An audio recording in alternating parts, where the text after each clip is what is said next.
The sun was barely cresting the horizon, casting an eerie orange hue over the cracked concrete of the city streets. The air was thick with tension, a quiet, unspoken menace hanging in the humid morning air. Camila, the young girl in the wheelchair, rolled slowly down the narrow sidewalk, her eyes fixed ahead, avoiding the gaze of the world around her. She didn't want to be seen. Not today. Not any day. The wheels of her chair clicked with every turn, the sound a rhythmic reminder of the cold, unforgiving streets she had to navigate every day of her life. People passed her by without a glance, lost in their own thoughts, moving through their lives without acknowledging the girl who was bound to a chair, her skin dark as the night, her fate sealed by a system that saw her as less than human. The city was a place of ghosts, of faces that vanished without a trace. No one cared about Camila. Not her neighbors, not her classmates, not the world. She was invisible to them, a shadow in a world where only the loudest voices got to be heard. But today, there was something different in the air, a cold, unsettling presence that crawled under her skin. Camila felt it before she saw it. A pair of black boots appeared in her peripheral vision, stepping onto the cracked pavement beside her. She didn't need to look up to know who it was. The oppressive stench of authority, the unmistakable shadow of power, told her everything she needed to know. "Watch where you're going, girl." The voice was low, dripping with contempt. Her heart skipped a beat. She had heard this tone before. It was the kind of voice that made people shrink, that made them feel small and worthless, like insects to be squashed beneath the boot of someone who was meant to protect, but instead chose to destroy.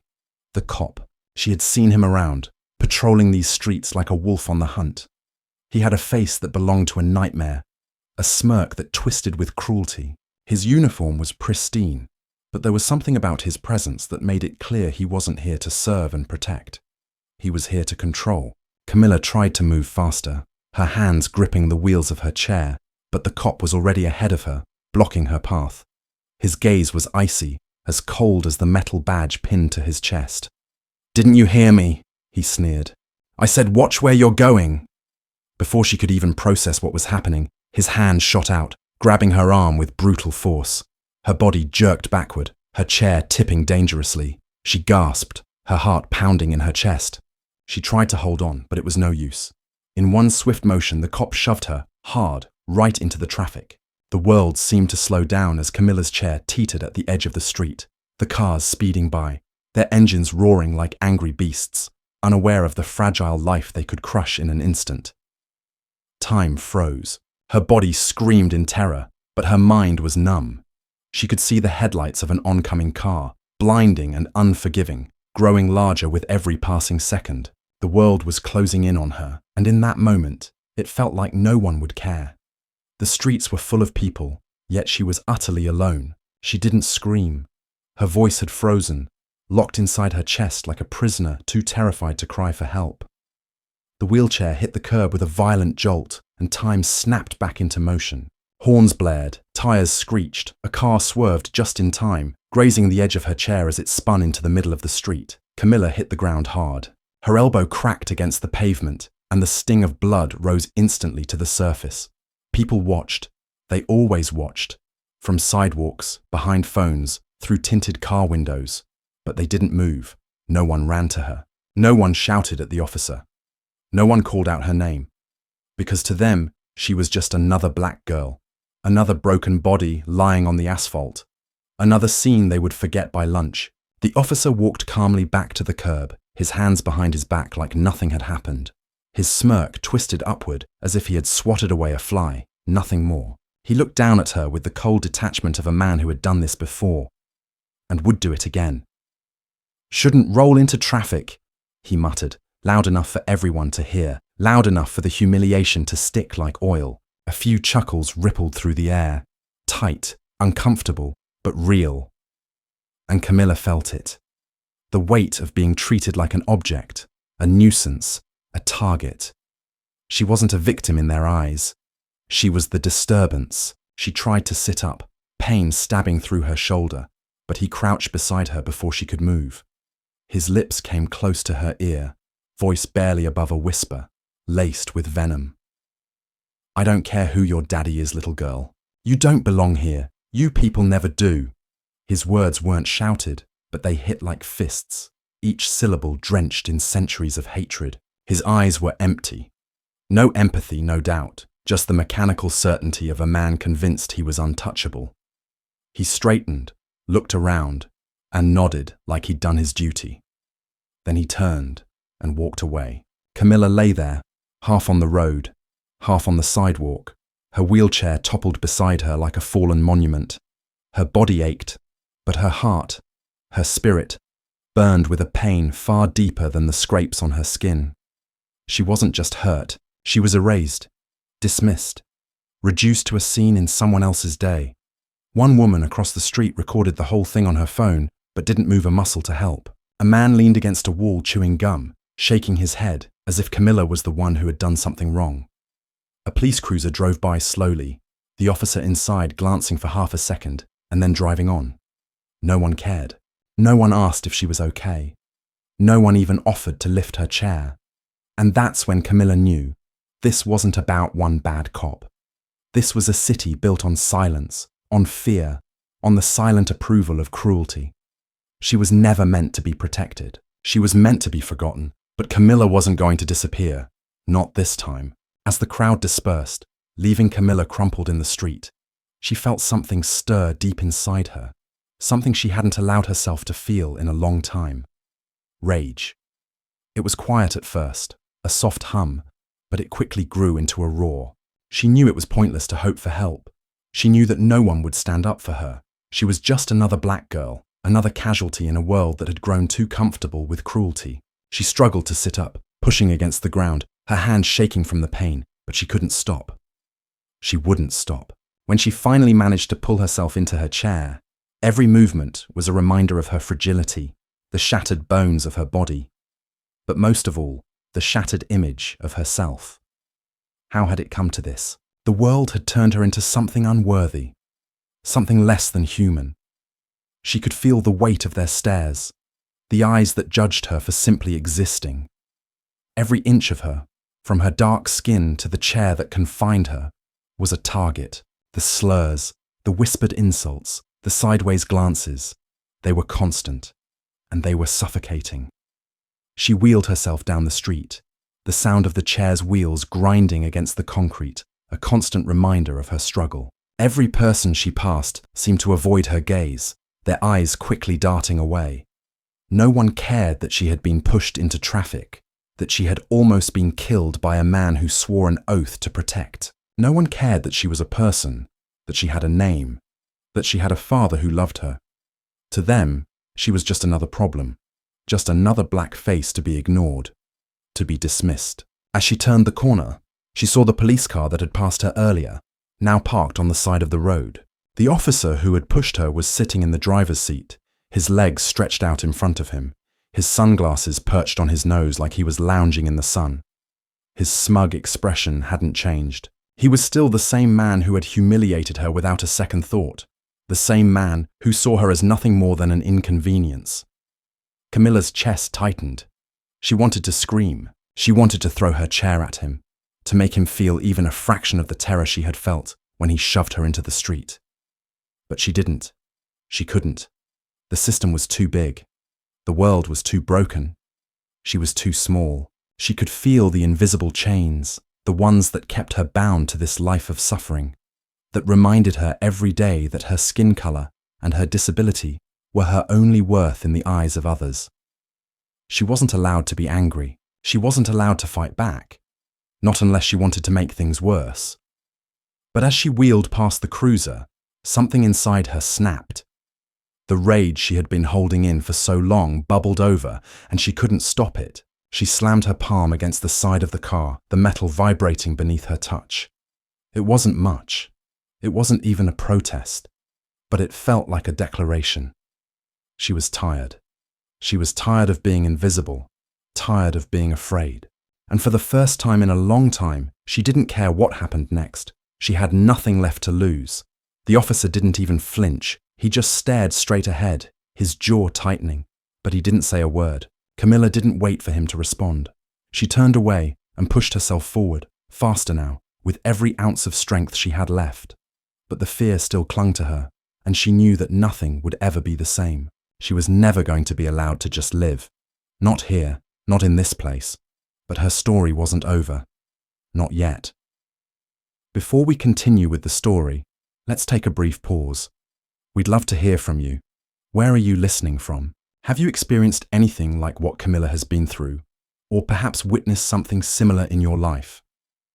Share your thoughts with us in the comments, and don't forget to subscribe if you're enjoying the story. Your support means a lot to us. Now let's dive back into the story. The days that followed were a blur of pain, humiliation, and rage that simmered beneath the surface. Camila tried to go on with her life, but it felt impossible to escape the stares, the whispers, the judgment. The world had seen what had happened to her. It wasn't a momentary lapse of judgment. It wasn't a one-time incident. It was a statement, a message sent to her and anyone like her. You don't matter. She could still feel the cop's hand on her arm, his shove that sent her into the street, the way the world had moved around her like she was invisible. Every time she left her apartment, she could hear the echoes of that moment. It wasn't just the cop's words that haunted her. It was the entire city's response to her pain. The people who watched, who did nothing. The silence of the bystanders was deafening, as if they all agreed that a black girl in a wheelchair was nothing more than a footnote in a city full of indifference. Camila had hoped that things might change, that there might be some sort of justice, some sort of reckoning. But the days turned into weeks, and nothing changed. The police officer who had pushed her was still on duty. No disciplinary action was taken. No apology was offered. It was as if her existence, her suffering, didn't even register on their radar. And why should it? To them, she was just another statistic, just another black face in a city that had grown accustomed to its own cruelty. She had heard stories of people who fought back, who raised their voices, who tried to stand up for what was right. But those stories always ended the same way. The people who fought back were silenced. The system made sure of that. Camila had seen it with her own eyes. She had watched as the city crushed the spirit of those who dared to challenge it. People like her, people of color, people with disabilities, were always pushed to the margins, always told that their pain was just part of the cost of existing in a world that didn't care. The rage inside her was building, threatening to spill over. It was no longer just about what had happened to her. It was about everything, about the system that had allowed this to happen, about the people who had stood by and done nothing. Every day, the weight of it pressed down on her, suffocating her, making her feel like she was drowning in a sea of indifference. But even as she struggled to keep her head above water, she knew one thing. She couldn't let this go. She couldn't just accept it. She had to do something. One afternoon, as she sat in her apartment, nursing the bruises on her body, she heard the sound of a car pulling up outside. It was a sound she knew well, a sound that made her heart race with fear every time it echoed in her neighborhood. The police. They were always around, lurking like vultures, waiting for someone to slip up, waiting for an excuse to make their presence felt. But today, something felt different. The tension in the air was palpable, thick with anticipation. Camila wheeled herself to the window and peered out. Her heart skipped a beat when she saw the police cruiser parked on the corner. And there, standing by the door, was the officer, the one who had pushed her into the street. His face was unmistakable, his stance confident, as if he knew nothing could touch him, as if he was untouchable. She had never seen him up close before. Not like this. Not when he was so close, so real. And suddenly, the anger inside her flared. It burned through her chest, hot and unstoppable, as if it had been waiting for this moment to be unleashed. The officer stood there, his back to her, talking to a fellow cop, laughing as though he hadn't a care in the world. In that moment, something inside Camila snapped. It wasn't just about revenge. It wasn't about getting even. It was about the principle, the realization that there was a whole system that protected men like him, men who used their power to destroy, to degrade, to humiliate. The system that had allowed her to be treated like a piece of trash was the same system that allowed him to walk free, to continue to patrol the streets without consequence. She was done. She was done being silent, done being invisible, done with the system that had failed her family, and failed everyone who had ever been marginalized. It wasn't enough to just feel angry. It wasn't enough to just sit back and let the world go on as if nothing had happened. Camila had spent her life invisible to the world, but now she was going to make sure they saw her, and she was going to make them listen. As she rolled her chair toward the door, her mind raced. She didn't know what she was going to do, but she knew she couldn't sit back and let this go. She couldn't let the world continue to treat her like nothing. She had to make a stand. She pushed the door open and wheeled herself onto the street, the sounds of the city flooding her ears. The noise, the bustle, the chaos, everything felt so alive, so real. But today, it felt like she was a part of it, like she belonged. For the first time in a long time, she felt like she had control, like she was in charge of her own destiny. The officer was still talking to the other cop, his back turned to her. She rolled her chair closer, the wheels spinning with an urgency she hadn't felt before. As she approached, she could feel her heartbeat pounding in her chest. This was it. This was the moment she had been waiting for. She stopped just a few feet away from him, and for a brief second, he didn't notice her. But then, the cop turned around, and their eyes locked. He froze for a moment, his face falling into a mask of confusion, then quickly shifting to that same cold, arrogant expression she had seen before. He looked her up and down as if she were nothing more than an obstacle in his path, something to be discarded. "What do you want, girl?" he sneered, his voice dripping with contempt. "Aren't you supposed to be at home where you belong?" The words hit her like a slap, but this time she didn't flinch. She wasn't afraid anymore. She wasn't going to let him reduce her to nothing. "I want you to know my name," Camila said, her voice steady and calm, though the fury inside her burned like wildfire. "I want you to know that I am a person. I want you to know that I matter." The officer laughed, a cruel, hollow sound. "You matter? You're just another black girl in a wheelchair, another broken piece of trash. You don't matter to anyone." That was it, the final straw. She had heard enough. Camilla's hands gripped the wheels of her chair, her knuckles white with the force. She didn't care anymore. She didn't care about the consequences. This was her moment. This was her stand.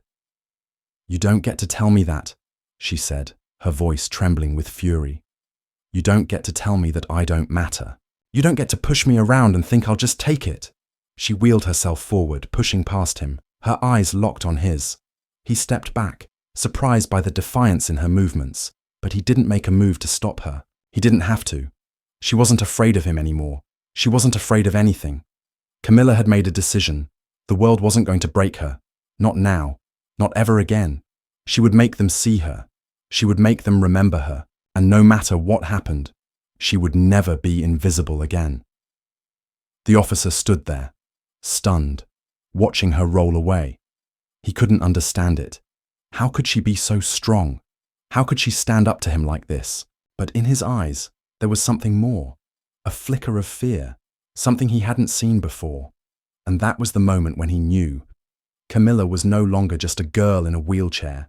She was a force to be reckoned with. The city might have tried to crush her, but it had underestimated her. And now, they would all have to face the consequences. The days after her confrontation with the officer felt like an eternity, yet at the same time, they passed in a blur. Camila couldn't quite process what had just happened, what she had done. She had stood up for herself, stood up in the face of the very system that had tried to crush her. It wasn't some grand gesture of rebellion. It wasn't some speech that would be remembered in history books. It was a single act of defiance, a moment when she made herself known. And yet, in that brief exchange, something had shifted inside her, something deep and undeniable. But even as she rolled through the streets, feeling the aftermath of that small victory in her chest, she knew it wasn't enough. It couldn't be. The city hadn't changed. The police officer hadn't changed. Nothing had changed. She had stood up to him, yes, but so far there was no real consequence for him. The system, the people who ran it, remained unshaken. She wheeled herself to the courthouse the following week, her mind consumed with the thought of what to do next. She had no plan, no strategy, just a burning desire to be heard. The courthouse loomed ahead of her, its towering pillars standing like sentinels, silent witnesses to the injustice that ran through the veins of the city. As she entered, the cold air hit her like a slap, and the sound of echoing footsteps seemed to reverberate through her bones. But she wasn't here for anything as simple as a visit. Camila was here because she was done being silent, done being a victim. She needed to make a statement, needed to make the world understand the weight of what had happened to her, to every person like her. She rolled through the halls, the echoes of her wheels tapping against the floor like a drumbeat in the quiet of the building. The courtroom was where the people in power made decisions, where justice was supposed to be served. But she knew better. She had seen how the system worked. The courts, the judges, the lawyers, they were all part of the same machine, all working in tandem to maintain the illusion of fairness, while turning a blind eye to the reality that some people, like her, would never be afforded the same protections. She wheeled herself into the courtroom, her presence felt immediately as every head turned to watch her roll in. The murmurs were almost immediate. Some whispered, unsure if they were even allowed to look directly at her. Others stared, unashamed in their judgment. Camila felt every pair of eyes on her, the weight of their gazes pressing against her skin like needles. They were uncomfortable with her, uncomfortable with the idea of someone like her demanding attention, demanding to be heard. She could see it in their eyes. They wanted her to be quiet, to go away, to know her place.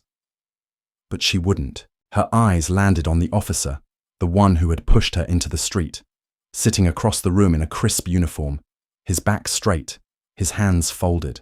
His smugness hadn't faded. If anything, it had only grown since the day he'd shoved her. He didn't seem concerned. He didn't seem worried about what had happened, about the consequences of his actions. To him, it was just another day, just another black girl who would never matter. But in that moment, in that courtroom, Camila knew something he didn't. This wasn't just about her anymore. It was about everyone who had been pushed down, silenced, crushed under the weight of this world. And she wasn't going to let him, or anyone else, forget that. She wheeled herself into the center of the room, every step deliberate, every turn of her chair punctuated by the sounds of a world that had tried so hard to ignore her. She stopped just a few feet from the officer, her eyes never leaving his. He looked at her, his expression unchanged. He had no idea what was coming. The judge, an older white man with sharp features and a demeanor that screamed authority, looked down at her, his eyes narrowing. He cleared his throat. "What is this, miss?" His voice was cold, dismissive, as if he had already decided what kind of person she was, what kind of person she would always be. "I'm here to be seen," Camila said, her voice steady, though her heart raced in her chest. "I'm here to make sure you all hear my story. I'm here to make sure you all hear the truth." The courtroom fell silent. The air grew heavy, suffocating in its tension. The judge's eyes flicked from her to the officer and back to her again, clearly irritated. "You're disrupting this court, miss. You need to leave now." But Camila didn't move. She didn't flinch. She wasn't going anywhere. Not this time. "I'm not leaving until I've had my say," she said, her voice cutting through the silence like a knife. "You've all been silent for too long. You've let people like him do whatever they want. You've let people like me suffer in silence. And I won't be silent anymore." The officer's jaw clenched, his eyes flashing with irritation. He stood, stepping toward her, his body tense, like a predator ready to strike. "You should watch your tone, girl," he said, his voice dripping with contempt. "You don't know who you're talking to." Camila looked up at him, meeting his gaze with a cold fury that made his stomach twist. "I know exactly who I'm talking to," she said, her voice ringing with truth. "You're nothing but a coward hiding behind a badge, abusing your power because you think you can get away with it. But I'm here to make sure you don't." The room was silent. The judge's gavel slammed down on the desk, but even his authority couldn't break the tension in the air. Camila's heart was pounding in her chest, but she held her ground. This wasn't just about her and the officer anymore. It was about the entire system. The court, the police, the people who turned a blind eye to her pain. It was about making them all face the truth. "You think you're special?" Camila continued, her voice cutting through the quiet like a blade. "You think you're untouchable because of your uniform, because of the color of your skin. But you're wrong. You're nothing. You're a coward who hides behind your badge. You're a man who thinks he can push people like me around without consequences. And I'm here to tell you that you're wrong. You're wrong about me. And you're wrong about everyone who looks like me." She turned to the judge, her eyes locking onto his. "You might not care about me. You might not care about what happened to me. But I'm not asking for your sympathy. I'm not asking for your apology. I'm asking for justice. I'm asking for something that should have been given to me the moment I was born. But you don't get to decide my worth anymore. You don't get to decide that I don't matter." The room was dead quiet now. No one dared to speak. The officer stood frozen, his mouth slightly open in disbelief. The judge sat back in his chair, his face unreadable. But something flickered in his eyes. A hint of unease. Maybe even a spark of fear. For the first time, Camila felt as though she was being seen. For the first time, it felt like the world was finally listening. She turned back to the officer, her eyes narrowing. "You're going to pay for what you did, and so will everyone who's ever stood by and let this happen. I won't let this go. I won't let you get away with it." The officer opened his mouth to speak, but the words caught in his throat. He didn't know how to respond. How could he? She had stripped away the layers of his arrogance, exposed the rot beneath his uniform, and for the first time, he wasn't sure if he could hide behind the law anymore. Camila rolled her chair toward the exit, leaving the courtroom behind her. But as she did, she knew this was just the beginning. Her fight wasn't over. The city hadn't seen the last of her. The system hadn't seen the last of her, and the world would know her name. Because Camila was done being silent, and she was done being invisible. This was just the beginning. Camila hadn't expected the wave of support that followed her bold stand in the courtroom. It had been just her, alone, in the midst of a system built to ignore people like her, to erase her voice, to diminish her very existence. Yet somehow, in that moment, something shifted. The echoes of her words reverberated far beyond the cold, sterile walls of the courthouse. Whispers spread like wildfire. What had seemed impossible just days before now felt like it might actually happen. The world was listening. It was small at first, an anonymous comment here, a passing mention there, but soon others began to take notice. Her story began to circulate, not just in her neighborhood or city, but everywhere. It didn't matter if it was in a small corner of the internet or in the lunchroom of a workplace. Camila's words carried weight. The police officer, who had pushed her into traffic, was still doing his rounds, still wearing his badge like a crown. But now there were eyes watching him. People who hadn't cared before were starting to care. It wasn't enough yet, but it was something. The wind was beginning to shift. But Camila wasn't looking for attention. She wasn't looking for sympathy. She was looking for change, and she knew better than anyone that change in this world didn't come easily. It wasn't enough to speak up. She had to make sure her message cut through the silence, the indifference. She had to make sure it reached the people who had been ignoring her for far too long. The rallying cry that had started with just a few people now grew louder, spreading like a fire fueled by decades of pain. The public outcry was growing, but so was the resistance. It didn't take long for the press to pick up on the story, twisting it in ways that made Camila's heart burn. The headlines called her an agitator and a troublemaker. They painted her as someone who had provoked the situation, someone who deserved the treatment she had received. What was she doing in that area? One article asked. Wasn't it her fault for pushing boundaries? Others leaned into the narrative of reverse racism, attempting to turn her pain into a weapon against her. They didn't just criticize her, they blamed her for the very system that had worked against her from the start. It didn't matter. The narrative they were trying to construct wasn't hers. It was theirs, and the more they pushed it, the more she dug in her heels. She would fight this battle, and this time she wouldn't back down. As the protests grew, so did the threats. Messages flooded her inbox, some filled with hate, others with fear. all coated in the same venomous belief that she didn't belong. They didn't want her speaking up. They didn't want to hear her truth because it shook the very foundation of everything they had worked so hard to build. The system of oppression, the comfort of silence, the unspoken understanding that Black lives didn't matter in the grand scheme of things. Every insult, every threat, every cruel message only pushed her further into the fire. She had walked through hell already. This was nothing. One late evening, while scrolling through social media, Camila saw something that made her blood run cold. A local news station had caught wind of her activism, and as they often did, twisted it. The headline read, "Racist officer threatens revenge after push incident." Camila's stomach lurched. The officer had made a comment to one of his colleagues at a bar, apparently trying to downplay what had happened between them, saying, "That girl's just trying to cause trouble. She won't stop until I'm out of a job." He'd laughed it off. But the way the station framed it, treating his words like an ominous declaration of war, sent a clear message. Camila was still the enemy. She was still the target. The piece didn't condemn the officer's actions, didn't even question the underlying culture of brutality.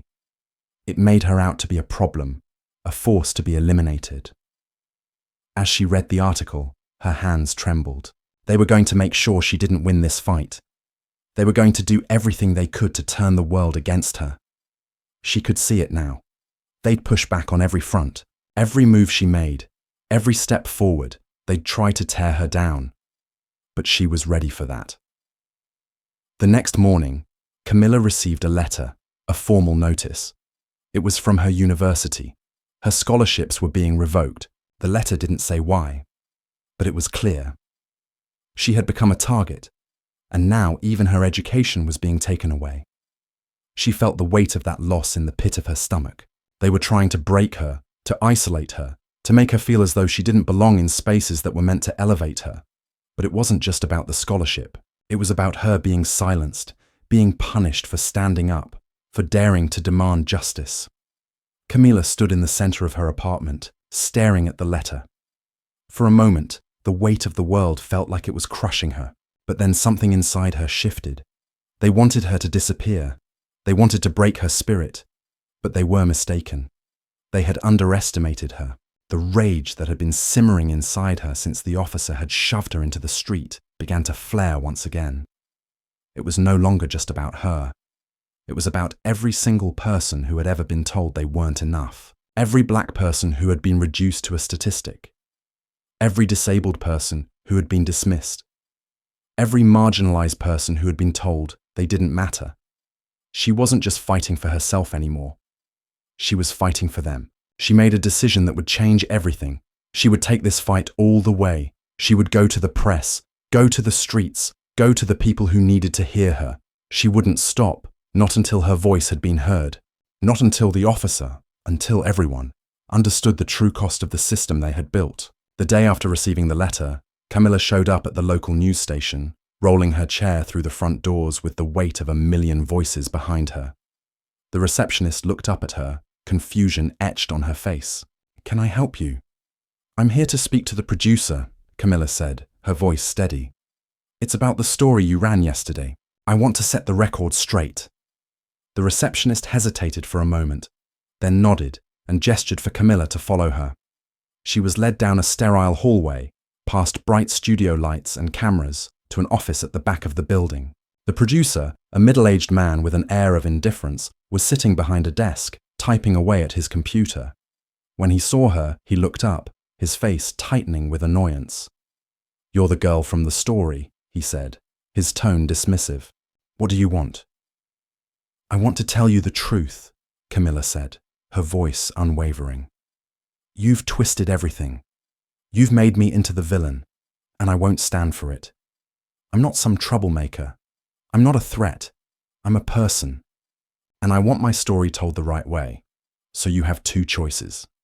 You can let me speak, or you can continue lying to the world. But know this, I won't back down." The producer stared at her for a long moment, clearly sizing her up, but Camila didn't flinch. She wasn't going anywhere. He could see the determination in her eyes. For the first time since all of this started, He wasn't sure who was in control. "I'll get you the interview," he finally said. "But you'll need to follow the guidelines. You can't just—" "No," she interrupted. "No more guidelines. No more framing my story the way you want it. You will tell the truth." The producer was silent for a long moment before he nodded.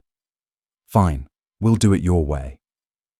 And that was when Camila knew. This battle wasn't just about the officer anymore. It wasn't just about her. It was about exposing the truth, about stripping away the lies and the manipulations, about shining a light on the darkness that had allowed people like her to be treated like they didn't matter. And she wouldn't stop until everyone saw the fire beneath the surface, until they all knew that the fight had only just begun. The interview aired the following week, and with it, everything changed. Camila had never expected the ripple to become a wave, but the words she spoke, raw and unfiltered, reached more people than she had ever imagined. She sat before the camera, her hands steady, her eyes clear as she recounted her story. Every painful detail, every moment of humiliation, every ounce of injustice. She didn't just recount the incident with the officer.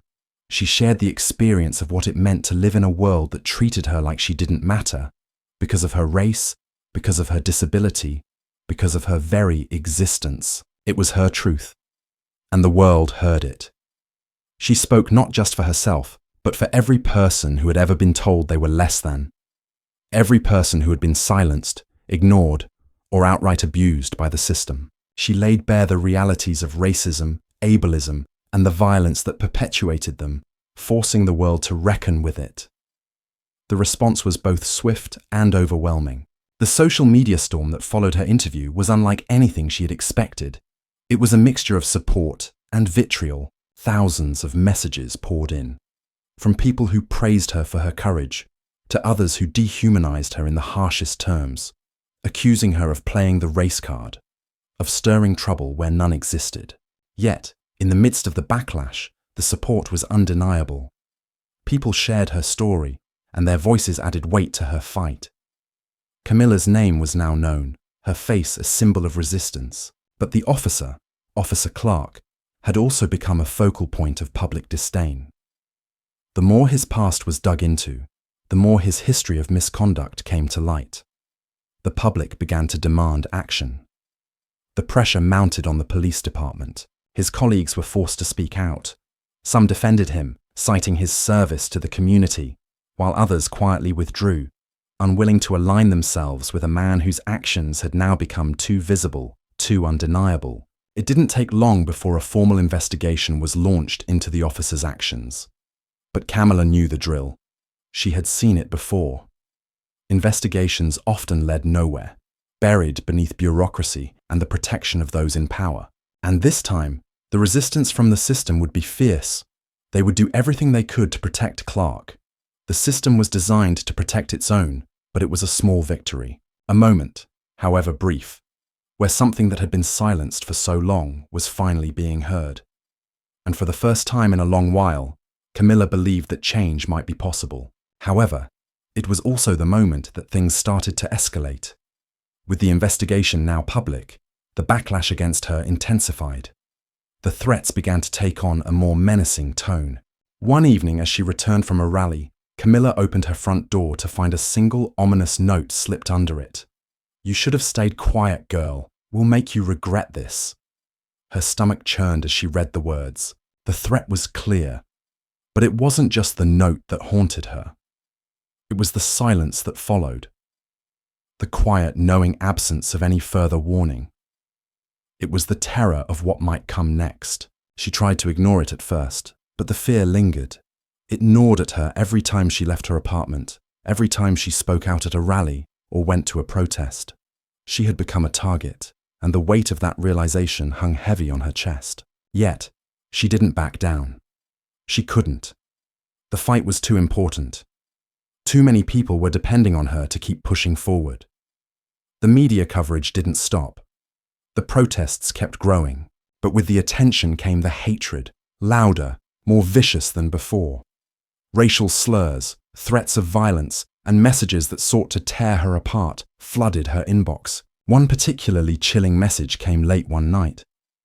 "We'll bury you in the same hole as your kind. Just wait." She tried to block it out, tried to focus on the cause, but the anxiety was real. It gnawed at her. Every night, she checked her locks, double-checked the windows. She could feel eyes on her at every turn, but she refused to let them break her. Not this time.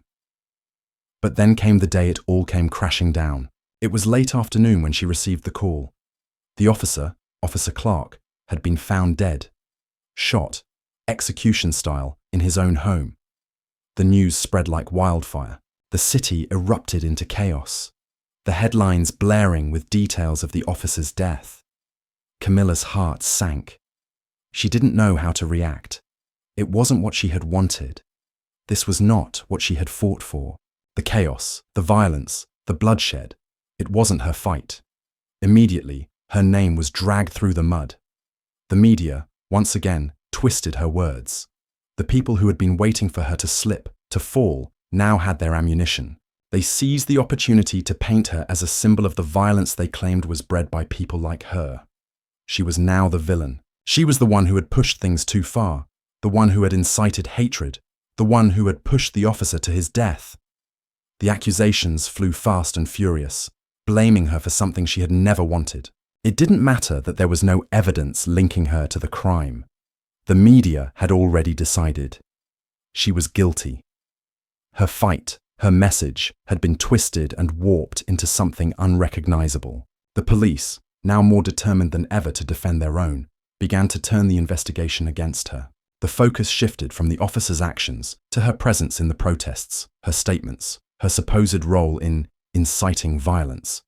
The weight of the public scorn came crashing down on her once again. She was painted as a criminal, her every word scrutinized, dissected, misrepresented. The city's undercurrent of racism had been unleashed, and now it was Camila who was being dragged through the mud. The walls were closing in. The world that had once rallied around her now seemed to have turned its back. She had become the scapegoat for everything they feared, everything they hated.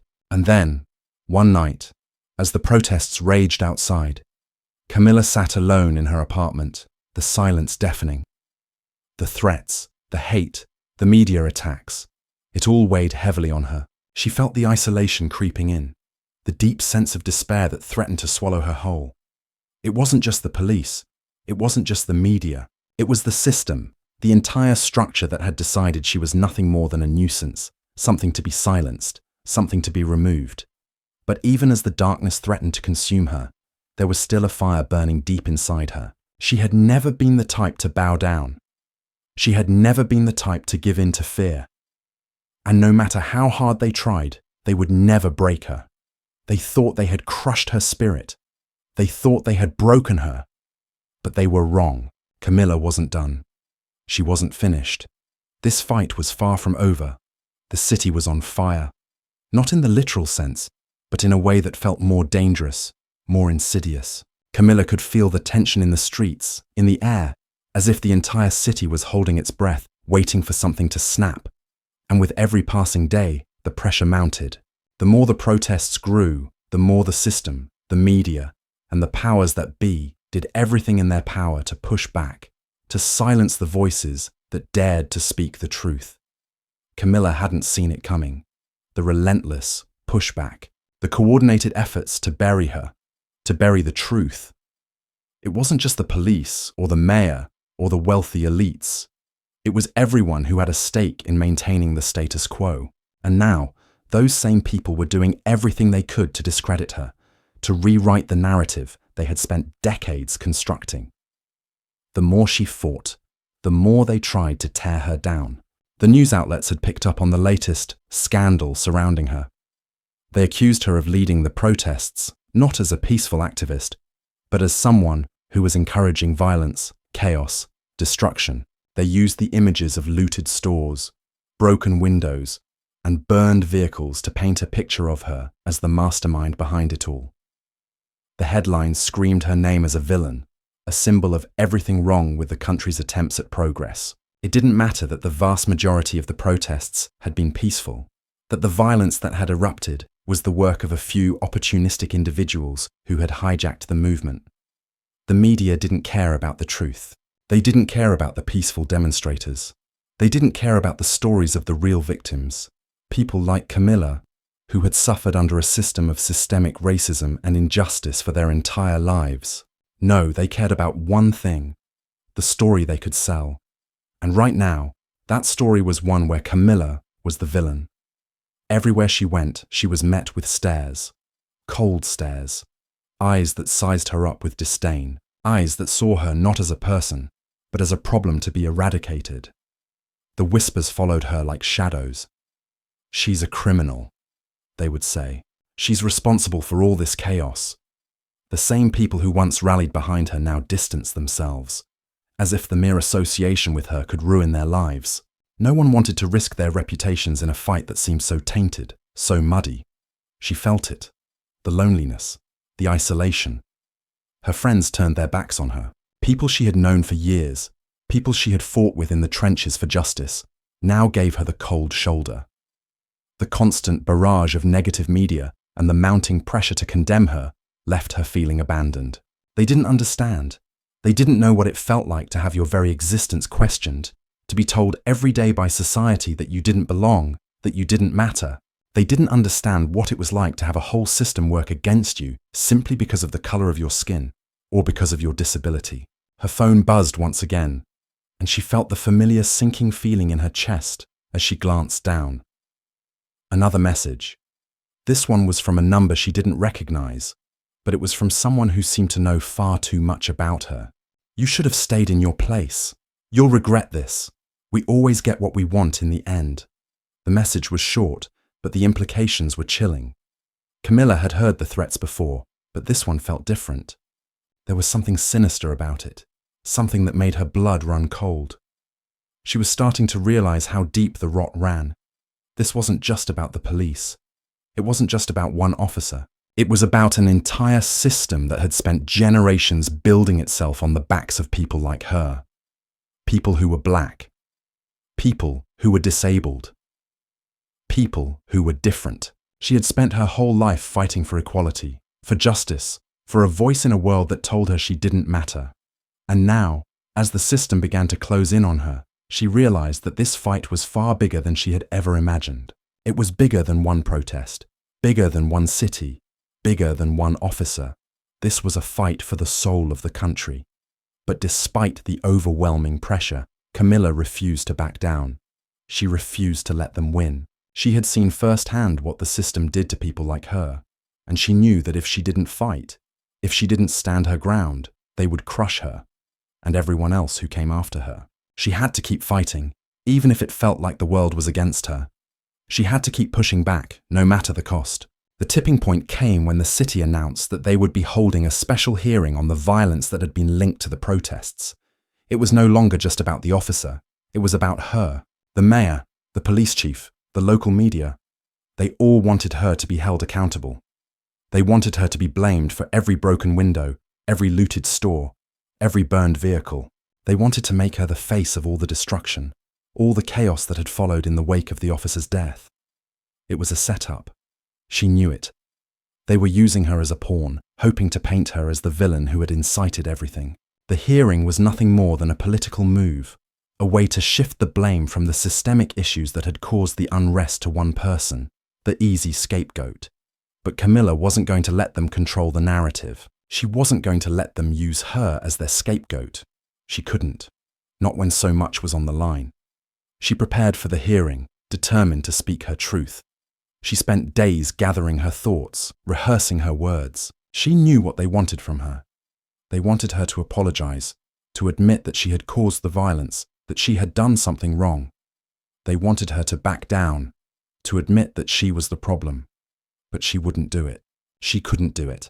Not after everything she had been through. Not after everything she had fought for. The day of the hearing, Camila wheeled herself into the courtroom, her heart pounding in her chest. The room was packed with reporters, cameras flashing, and politicians sitting in the front row with their suits and polished smiles. It was a spectacle, a show. But to Camila, it was the most important moment of her life. This was her chance to be heard, to make sure that her story, the real story, was told. As she took the stand, she looked around the room. The police chief sat there, his expression cold, unmoved. The mayor looked at her with disdain, as if she were a nuisance. The members of the media watched her closely, waiting for her to crack. But Camila didn't break. She wasn't afraid anymore. "I'm here today," she began, her voice steady, "to speak the truth. The truth that no one wants to hear. The truth that you've been trying to bury for years. This isn't about me. This is about the system.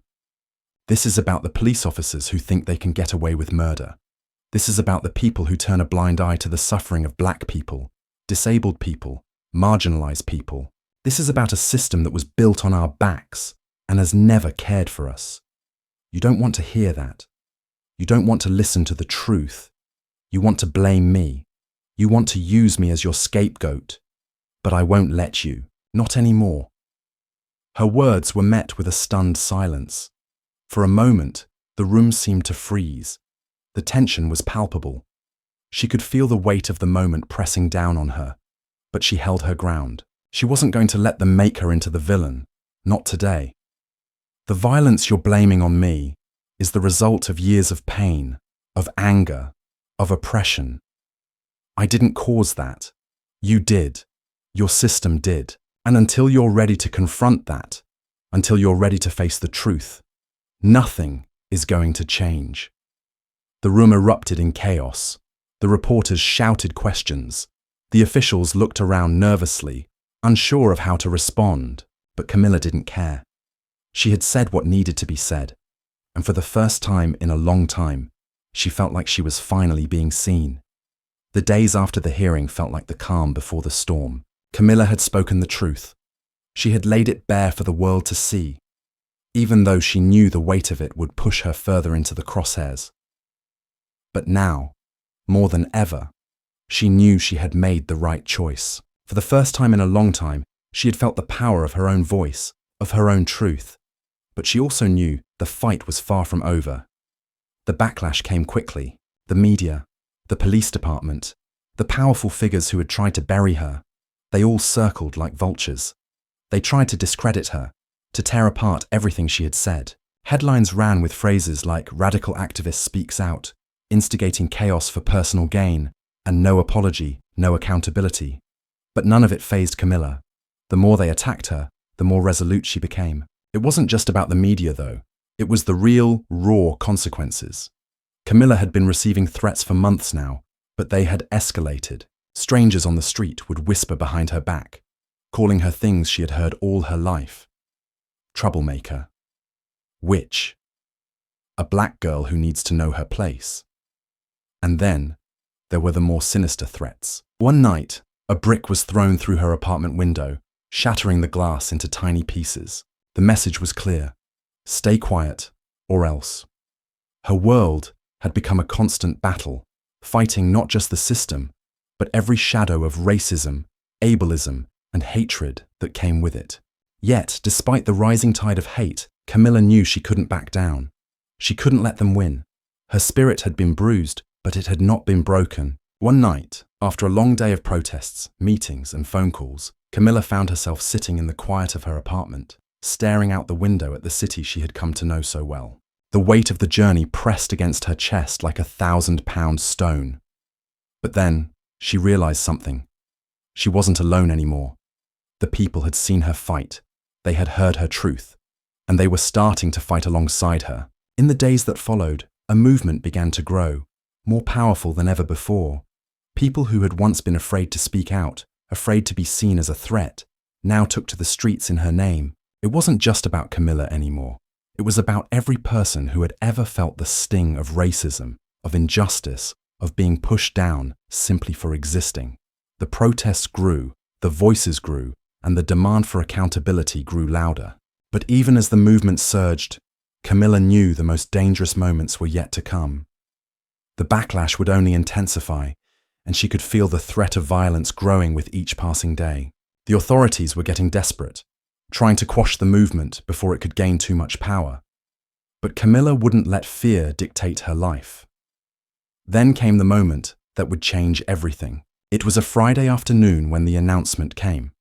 The officer, Officer Clark, the man whose actions had sparked this entire movement, had been cleared of all charges. There would be no trial, no investigation, nothing. The news broke in a flurry of press releases and media interviews, all of them defending the police officer, all of them arguing that he had acted in self-defense and that his actions had been justified. The entire system, from the police department to the mayor's office, had rallied around him. They were closing ranks. They were protecting their own. Camila was furious. The anger that had been simmering inside her for so long finally broke free, flooding her chest like a tidal wave. She was shaken to the core, betrayed by the very system that she had tried so desperately to believe in. But as the fury spread through her, it was replaced by something else, the overwhelming need to act. She couldn't let this stand. She couldn't let this man go free, not after everything he had done, not after everything that had happened. That night, she addressed the public once more, her voice steady but filled with fire. "Tonight," Camila began, "the system has shown us its true face. It has shown us that it does not care about black lives. It does not care about the lives of disabled people. It does not care about justice. It cares about protecting its own, no matter how broken, no matter how dangerous, no matter how much harm they cause. But I am not done, and neither are we. They may have cleared him, but they cannot clear their conscience." Her words were like a spark to dry tinder. The streets filled once again with the same passion, the same fire that had ignited the movement in the first place. People marched, people shouted, people stood side by side demanding justice. This time, however, it was different. There was no fear in their hearts. They had seen the truth. They had seen the power of their own collective voice, and they were willing to fight for it, no matter the cost. The police responded swiftly. The riot gear, the tear gas, the barricades, it was all there. But this time, the people didn't retreat. They didn't flinch. They stood their ground. The battle in the streets raged on through the night, with clashes, with arrests, with moments of sheer brutality. But through it all, Camila felt something shift. The tension was still there, but so was something else. Hope. Days passed, and as the protests continued, the pressure on the city grew. Public opinion began to turn. The media, for once, was starting to ask questions, real questions. They were finally forced to confront the truth, that this wasn't just about one officer. It wasn't just about one incident. It was about a pattern, a long history of systemic abuse, of power wielded without accountability, of a society that had continually turned a blind eye to the suffering of those who were oppressed. In the midst of all of this, Camila found herself at the front lines, not just as a symbol of resistance, but as a person, flesh and blood, with a voice that would not be silenced. The road ahead was still uncertain. There would still be violence, still be threats, still be resistance. But Camila knew one thing for certain. She was no longer alone. She had started this journey alone, but now she stood with the people, and together they would demand the change the world so desperately needed. The officer's verdict was not the end of the fight. It was the beginning. They had underestimated the power of truth, the power of a movement that refused to be erased. And Camila knew, deep down, with every fibre of her being, that the reckoning had only just begun. This was her moment. This was their moment. And they would never stop fighting until justice was served. The world was watching now, and Camila would make sure they never turned away. We'd love to hear your thoughts on this story. What do you think about the journey Camila went through, the challenges she faced, and the fight she took on? Have you ever experienced or witnessed racism in your own life? Your experiences are incredibly valuable to us, and we want to hear from you. Remember, you are important to us, and we truly appreciate each one of you. If you've enjoyed this story, please don't forget to subscribe and hit the like button. Your support means everything to us. Have a great day, and if you've listened until the end, feel free to leave a comment with the phrase, "We will never stop fighting," so we can see who's with us all the way through.